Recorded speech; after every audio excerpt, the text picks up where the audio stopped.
Hi, it's Curt Orloff, and we have another segment about the oil industry. As you can see, I'm in my coveralls, and I'm on an oil rig.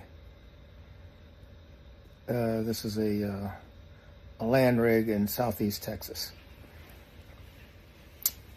and probably 22,000. It's going to go to 22,000 feet, and it's going to be a lateral, which means maybe 10,000 feet of it's going to be horizontal. It's called one of the frac wells. Anyway, oil. First, I'll start off with the importance of oil in militaries, since I'm a guy and I like military talk, and I'm a veteran. East Texas oil caused World War II and won World War II for the Allies. It caused World War II because FDR cut off East Texas oil from Japan. Japan has no oil. So they decided that they're going to steal the oil from Indonesia, Dutch East Indies, and they're going to destroy the U.S. Navy so they can do that. And that's exactly what they did. And they defeat the British Navy, too. The German Army had the best generals in the history of warfare that arguably wager.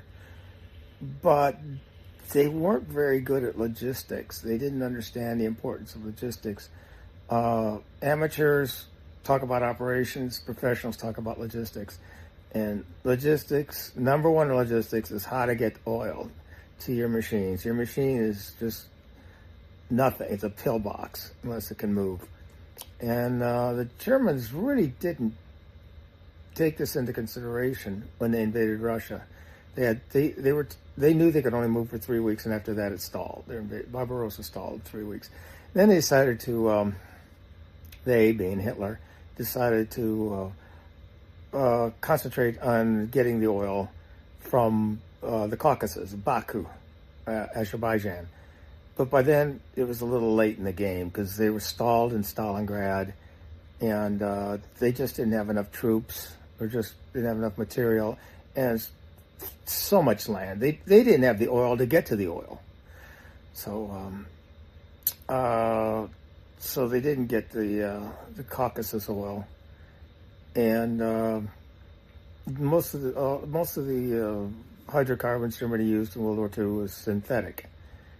United States made a big mistake going after ball bearing plants when it should have gone after the synthetic oil plants the Germans had.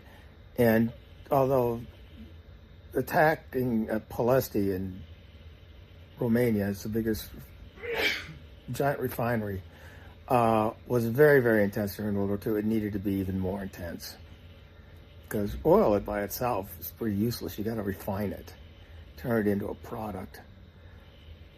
Also, Rommel lost at El Alamein because of oil. He never had enough oil to do anything. He could have taken Cairo, but he couldn't hold it. I mean, there was nothing. I mean, he just didn't have enough munitions or troops and oil to do anything. It was just kind of a diversion for the Allies. Okay, that's military. That's modern military. Said you can't do anything. You can't get planes in the air. You can't get trucks to move. You can't do anything without refined oil products. And that's war. And in peacetime, China has got a big problem because China, in the year 2000, China was able to satisfy its needs for oil. but its economy is much bigger now, and it can't. It can't supply its own needs. China is the biggest importer of oil in the world, and if there's any kind of animosity to China and the rest of the world, we just shut down the Strait of Malacca, and China will be done in 1 month. And China and Russia have also had a history of border disputes, and even though they say they're BFFs, they're not. Russian Empire conquered Eastern Manchuria from China, and if China wants Taiwan, they're going to want their Eastern Manchuria. Except they just have this ersatz BFF who owns it right now, and they also got the port on the Pacific. China would want that. So also, Russia has the deepest lake in the world. I think Baikal, Lake Baikal, it's got more water in it than Lake Superior, than I think all the Great Lakes. It's the deepest lake in the world. China needs water desperately because 2/3 of China is pretty much desert. 80% of the Chinese, or 90% of the Chinese, live in less than a third of China, because the rest is just almost uninhabitable. And but it's water. That's not oil, and I'm talking about oil. So getting oil is going to be a big problem for China. They say they own the South China Sea, which is nonsense. I drilled in the South China Sea for Vietnam, and I drilled for Malaysia off Sarawak and Sabah. And I drilled in what China claims its own water, which is totally illegal. They built artificial islands to enforce their illegal usurpation of South China Seas. And a couple of my wells actually hit. So that's a big problem with China. And Russia has as much oil as Saudi Arabia, but Russia can't produce tertiary products, which makes a country rich. Russia's a gas station with an army, and but India needs its oil.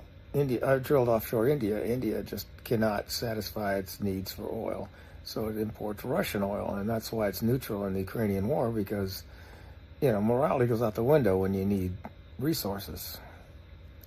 That's where India is right now. And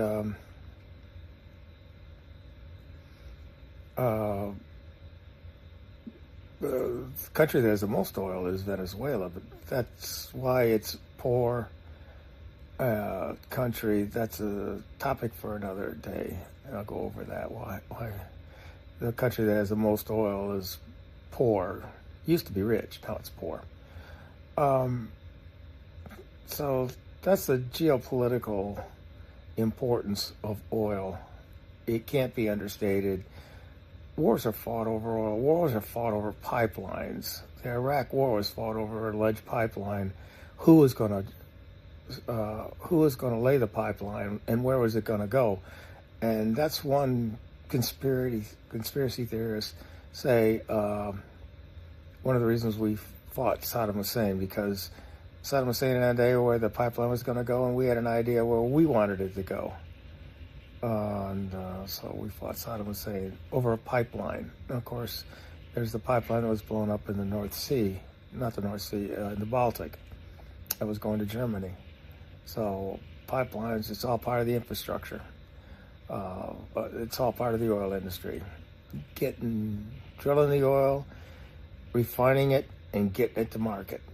It's one big necessary process. Okay. Thank you.